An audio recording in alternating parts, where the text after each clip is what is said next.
চেয়ে দেখো রাহেলা, খোদার কি মহিমা, খোদার মহিমায় ওই মণিবরের আশীর্বাদে জাহাপনা পুত্র সন্তান লাভ করেছে রাহেলা। রাজ্য এখন সম্পূর্ণ নিরাপদ। সত্যি তো, রাজ্যে আবার শান্তি ফিরে এসেছে, জাহানারার ফুল পূর্ণ হয়েছে।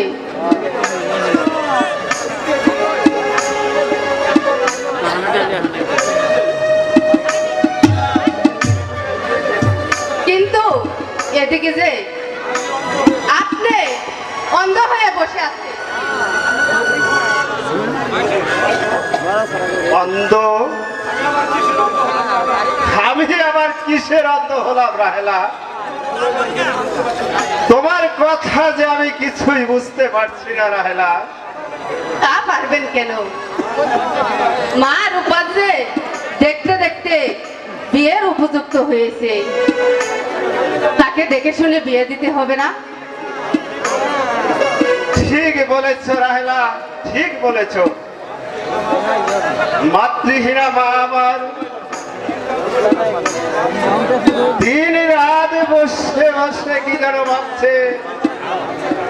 আচ্ছা রাহেলা, তোমার খোঁজে কি কোনো সুপাত্র আছে?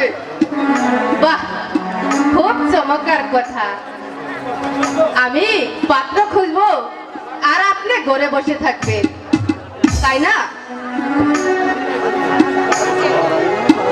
তাহলে চলো রাহেলা, দেখা যাক কোথাও কোনো সৎ পাত্রের সন্ধান করা যায় কিনা। তাই চলুন। হ্যাঁ, তাই চলো রাহেলা, তাই চলো।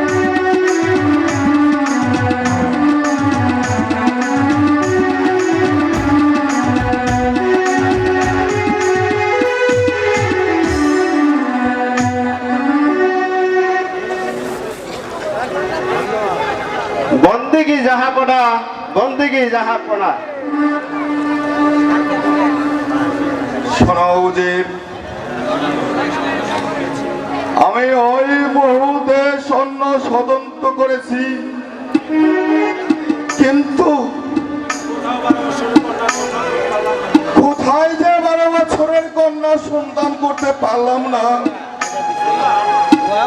আমি শুনলাম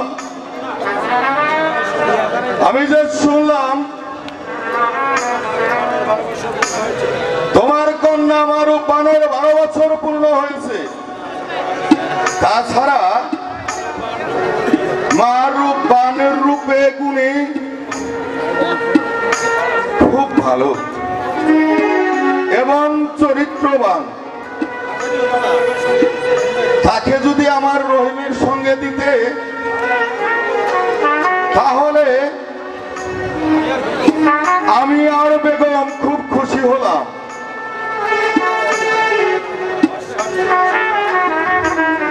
বাদশার ছেলের সঙ্গে আমার মেয়ের বিয়ে, এর চেয়ে আনন্দের বিষয়